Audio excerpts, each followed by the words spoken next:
All right, here to help break down Elon Musk getting classified information. Maybe he did, maybe he didn't. We don't know. We'll find out here as Reuters Pentagon correspondent Idrees Ali joins us. Idrees, Mike, and Nick, thanks so much for hopping on the program with us. Thanks for having me. I think the last time we had you on, the confirmation hearings were starting to happen of Secretary of Defense Hegseth. So we didn't, you got a lot of text messages, if you recall, you were telling us of people saying, I don't know who this is. I knew a little bit more about him, obviously, from the Fox News days. But now that you're steeped into this over the first 50, 60 days so far of the administration, how has it been covering the new Secretary of Defense? What have been some challenges? Does it, on the surface to Nick and I, does it look as bad as it is covering it every day? Yeah, so I mean, just as a starting point, the confirmation hearing happened, and the vote for him in the Senate took place, and he barely sneaked through. It was the closest, essentially, vote for a Secretary of Defense that has ever taken place. So he really just barely made it into the seat he's in, just given the concerns that there were, the allegations. So he sort of snuck through. And since he's taken office, and now what are we in? About a month and a half in. I think it's fair to say he is like no other Secretary of Defense. The way he sees the Pentagon is very much in the image of Trump and the way he sees the military. He has made some pretty dramatic moves, and most of them are in the realm of internal domestic issues. So, for example, and I'll sort of build up to the main one, one of his first acts in the first few weeks was changing the name of some of the bases, Bragg, back to the original name, which was really done to remove the names by President Biden initially, to remove the names of any bases that were linked to Confederate generals, right? So he essentially reverted back. He gave a reason saying this is named after, this Bragg, not the other Bragg that you're thinking of. So he started off by making internal changes, and the most dramatic one really came a couple of weeks ago when on Friday night, President Trump fired the chairman of the Joint Chiefs of Staff, the head of the Navy, and then Secretary of Defense Hegseth also fired the top three military lawyers at the Pentagon. So the military lawyers, the JAGs, essentially, for the Air Force, Navy, and Army.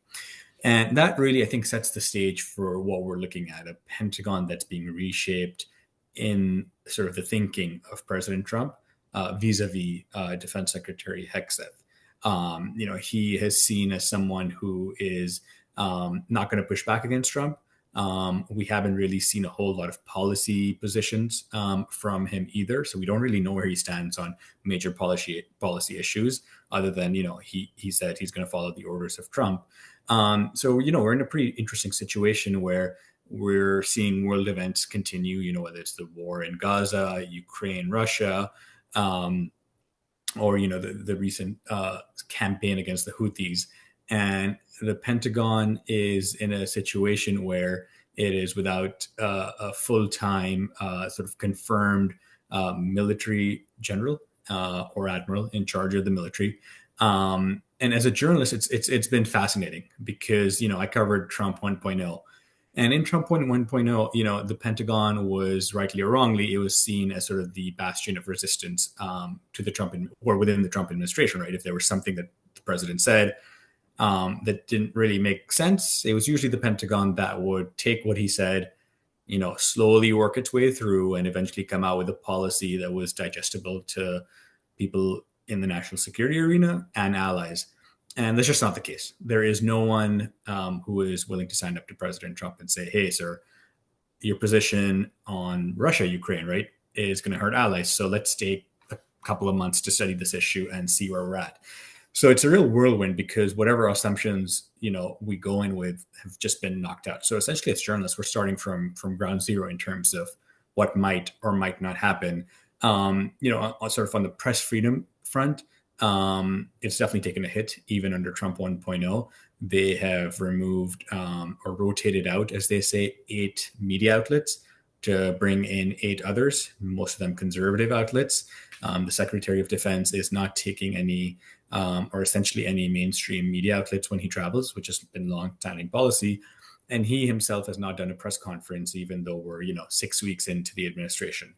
And there's been a real chilling effect. Last week, and I know we'll get into this, his chief of staff sent a memo talking about some of the measures he was going to take against people they suspected of leaking. So I think the overall atmosphere is, a real chilling effect on the press in what we've seen the past 6 weeks. Idrees, for a administration that accuses Democrats of playing identity politics, it seems like identity politics is really the calling card for this current defense administration. We've seen obviously the attempt to remove members of the trans community in terms of active service. Obviously, anti-DEI efforts, scrubbing out folks as famous as Jackie Robinson from the DoD's website and all these other places. For all of the posturing about conservative ideology, what is actually the vision of defense under Hegseth, other than trying to put forward essentially what feels an awful lot like a white supremacist front in terms of our military? That's a good question. What the end aim or goal is, I don't know. I don't know if many people at the Pentagon know.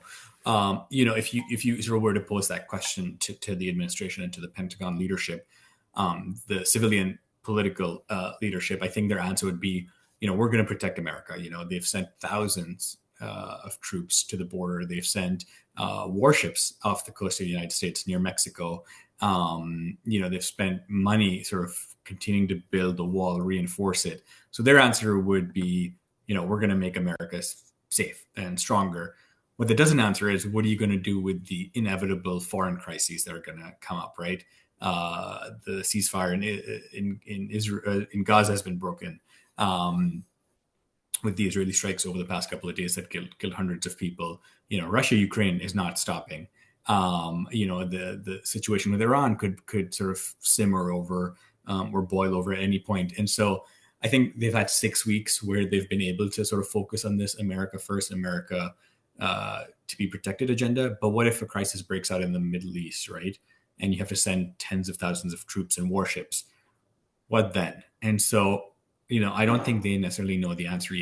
Removing DEI content from DoD web pages, it probably fulfills the desire to remove DEI issues. But what does that mean for national security? It's one of those things where they haven't been able to connect the dots, and I don't know if they have articulated or even know what the end goal is. To that end, obviously, there was reporting on, I think, Thursday or Friday about Elon Musk having a meeting with Secretary Hegseth. Hegseth, obviously, in being asked questions for the New York Times, said, and I quote, "I don't have to tell you anything." What do we know so far about that meeting? The president has said that he does not view Musk as being needed to know military information. Particularly, there's conversations about our vision militarily in terms of China. But from your reporting, what seems to be Musk's and Doge's role in the Department of Defense? Yeah, so I mean, again, if you were to ask the administration what is Musk's role, it would be Doge is coming to the Pentagon. It is bringing efficiencies to the largest part of the federal government, right? It's a massive organization. I think most people, even Democrats and Republicans would agree there's probably a lot of waste there and sort of issues or funding that could be tightened up and become more efficient. And so now there are two different parts of it, right? The first thing is the Pentagon is, unlike most other agencies, where it is dealing in national security. It is dealing with classified information. So how do you cut an agency that deals with issues that the American people probably aren't privy to or can be privy to, right? And some of the people doing the cuts probably don't understand the implications of it. That's the first thing. And then that sort of brings me to the events Thursday night, Friday morning, where the New York Times broke the news that Musk was going to be started getting this top secret briefing at the Pentagon. And, we asked around, we got some parts of it saying, yeah, he actually was going to briefed on China by the Pentagon. I think we need to sort of take a second to understand why that's so remarkable, right? This private citizen, this person who has huge business in China, is getting a briefing from the United States military, national security establishment, on what they may or may not do with China in case of conflict, right? And I think, that surprised a lot of people. I think a lot of people knew he would eventually come to the Pentagon, but to receive a briefing on China was pretty remarkable. And from our reporting, he was going to be briefed in the tank, which is sort of this highly secure room in the Pentagon, which is usually done for war planning and really key moments. And so he was supposed to be in there with the members of the Joint Chiefs of Staff, the heads of each branch of the military, and the secretary receiving this briefing. The New York Times story comes out. The administration totally denies it. We have reporting saying actually it is going to happen, and it's going to happen in the tank the next morning. The next morning comes, now we're on Friday morning, and we see my colleague sees Elon Musk coming in, sees him go upstairs, and we sort of position ourselves close by for when they're coming down near the tank because we knew the meeting was going to be in the tank. Well, lo and behold, an hour and a half passes.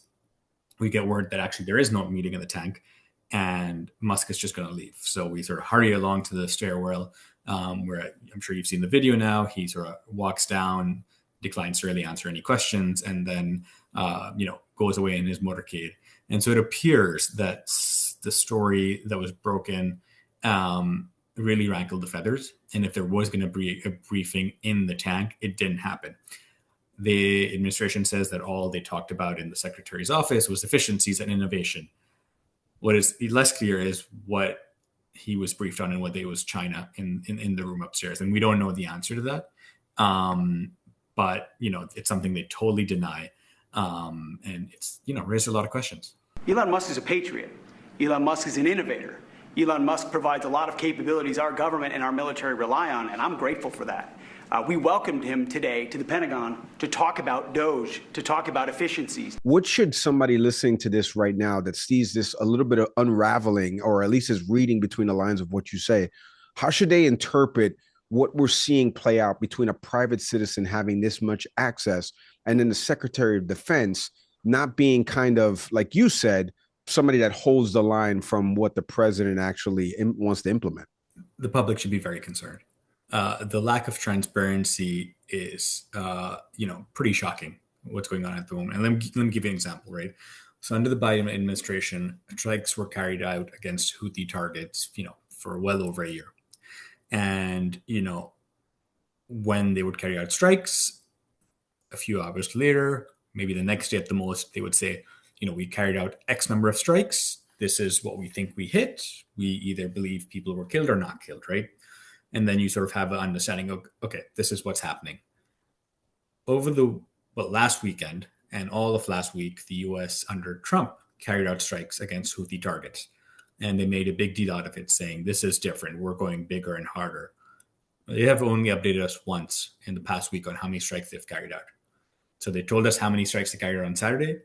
And then since then, there has been radio silence. So the American people have no idea, because we as journalists don't have any idea, how many bombs have been dropped, who they've tried to hit, how much it's cost. And beyond just the sort of press freedom, I think for an average American, I think it should be concerning not knowing how many taxpayer dollars have been spent on ammunition. Has their government, has their military, who have they killed? Who have they tried to kill? Have civilians been killed?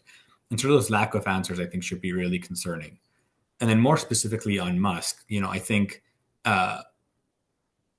it sort of goes back to the conflict of interest. It's funny because actually Trump, in denying that Musk was going to receive this China briefing, said that actually, yeah, it wouldn't make sense for him to receive the briefing is because he would have had conflict of interest. And so even when the president is saying, yeah, this would have been a problem, I think should raise a lot of questions because, the amount of access he's getting is pretty remarkable. As a private citizen, he is there's less required in terms of transparency, right? I can't FOIA Elon Musk for information in the same way I could a public figure. And it really opens up to a lot of potential, not just conflict of interest, but questions about and motivations about what the government, the military might be doing, right? So if Musk doesn't like something, does he have to say, don't do this to Hegseth, or can he hint at something that even if it's in the interests of national security, Hegseth and the government and the administration understands not to do it? And so I think the lack of answers should raise questions about why they're not willing to answer them. Is it because they don't want to talk to the media? or is it something deeper about, they might be doing something wrong? And the last point on this I'll make is, it's not just that the administration and the Pentagon specifically isn't answering questions. They're undermining sort of the press and press freedom at the same time. So I'll give you an example. I asked a question in one of these bilateral meetings that Hegseth had, and I basically asked, why the president had picked such an underqualified nominee to be the next chairman of the Joint Chiefs of Staff. Legally speaking, he is underqualified. He doesn't meet the requirements, and he needs a waiver. And the secretary replied that actually I was the unqualified one. And then for the next day and a half, the official White House and DOD, what they call rapid response Twitter accounts, basically spend the better part of 24 hours just trolling, calling me a fake news loser. And I think when you keep on doing that, it really undermines the press and the trust, right? Because if you say it enough people will listen. And so when there's a story that comes out that they don't like, they can just revert back to that. So I think there's a very meticulous and effort to sort of undermine the press in a long-term manner. Everybody wants cheap airfare, but where do you find it? You call Low Cost Airlines. They specialize in cheap flights, discount hotel rooms, cheap car rental rates, and with a best price guarantee. If you want the lowest prices on your airline tickets or other travel services, call now. That's right, call. That's the only way to get these rates. Experts are standing by 24/7 to get you the cheapest airfare and hotel rates available. So don't wait. Call now.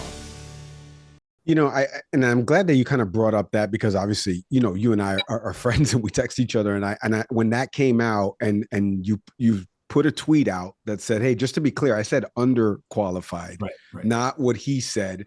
And then I didn't know about the back and forth for the next couple of days with the accounts, but it seems childish. Like, even just to my ears right now, just as a lay person, and I know you've covered the Pentagon for so long, like you mentioned, you were covering Trump 1.0. If people remember, that was 2017. Mm-hmm. So it just seems so childish in nature. I do, you can respond to that if you want, but I did want to ask you, because there are serious issues, and you just mentioned we don't know the policy positions of some of these things, and we have some of these conflicts that are really playing out. So there are human lives that are still at stake with all of this. I wanted to get your take on everything that's kind of played out with Russia, Ukraine so far, what you're hearing from sources, because we had obviously what took place in the Oval Office, right? And JD Vance and the escalation there, and then the minerals deal falling through. And now we've got this semi-ceasefire thing for 30 days, potentially, that Russia and Ukraine have both agreed to. We don't know where that's going to net out. What are you hearing about the latest from this? I know you said Secretary of Defense Hegseth had not given any type of pressure over the last 6-7 weeks. So what are you hearing from sources? What are you hearing from anybody over at the State Department of Rubio stuff? Like, what are some things that the American people can kind of digest about this ceasefire and where this potential conflict could end? Because if I recall correctly, President Trump said this would be over on day one, and here we are 7 weeks later and it's still not over. Yeah, look, this coming week is going to be pretty important. The U.S. and Russia are sending some of the mid-level officials to Saudi Arabia to talk about some of the details. But, last week, this time, if we had talked, I think the expectations were super high about what is going to come out of the Ukraine-Russia crisis, because Trump was set to speak with President Putin of Russia. And he himself had set the bar very high. And instead, what happened is Putin sort of agreed to this 30-day ceasefire on specifically energy targets. And so, if you look at sort of the timeline from Trump himself, right? End the war. First, it was end the war before I come into office, end the war on day one. Now it's a couple of weeks, and now we're, 6-7 weeks into the administration, and all he's got to show for it is sort of this 30-day pause on hitting Ukrainian energy infrastructure. And so I think we're seeing, the realities of, Trump's approach, right?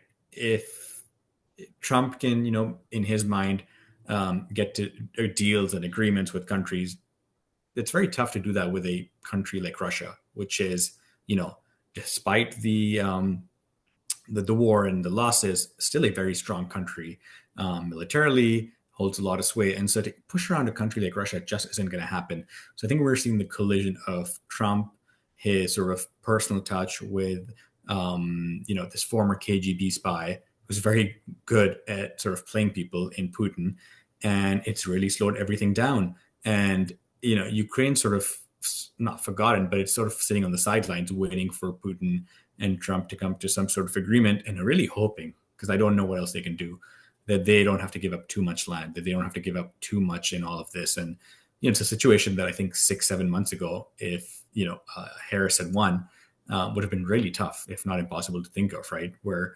Ukraine's hoping that they can salvage some sort of land in Crimea if there is a Putin Trump deal. I think there's been some reporting saying that Trump wants a deal by April 20th.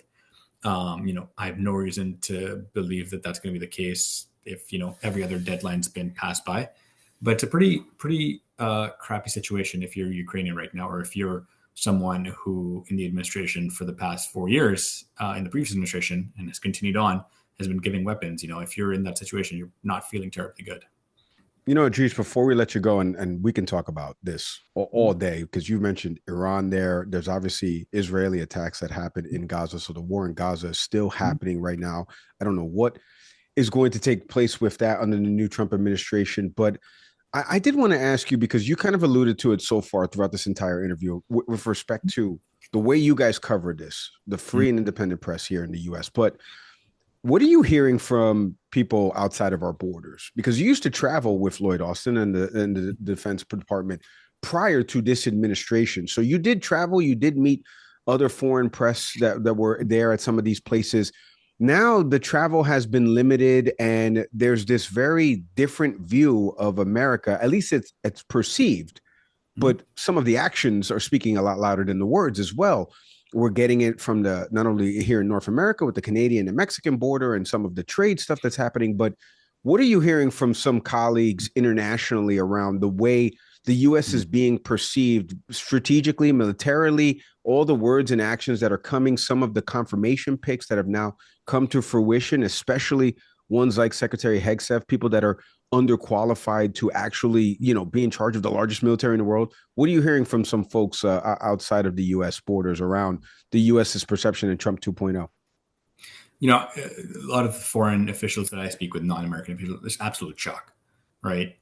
You would think after 6 weeks, some of it would become almost, expected. But every single time something happens, it's shock, and it's almost dejection, because I think a lot of these foreign countries, foreign officials, foreign national security, sort of folks really looked up to the United States, respected them, and really followed their lead. And I think there's a lot of disappointment. And I think there's also a realization that this isn't just, all right, we'll sort of, sit through 4 years and then the U.S. is going to be back. I think a lot of what Trump is doing is fundamentally altering trust in the United States. And I don't think that's going to come back after 4 years. If you're a foreign country and you've been sort of snubbed, left out in the cold by the Trump administration, why would you continue to sort of stay with the U.S. even after 4 years? Why not? Why wouldn't you look around to China or another sort of bigger country, superpower, and say, well, look, we don't like everything China does, but they're not going to, in a couple of years' time, totally change their policy, and then I'm sort of left out in the woods. I think there's shock, sort of dejection, depression, and fear. I think lastly, fear of if I do or say something like President Zelensky said in the White House, is my country and its survival going to be, put at risk? And I think that's saying something about the Ukrainians alone, but the Canadians, the Danes, the Panamanians, the number of countries that are sort of looking over their shoulder saying, we were great allies, and now the United States might want our territory, is growing larger and larger. And I think it has a real chilling effect and knock-on effect, where I think large part of the alliance, whether it's NATO or those in Asia, are sort of really rethinking and questioning how much they can trust this administration and the United States more generally. Tanya, we could do like a whole hour on all of this. There's just so much.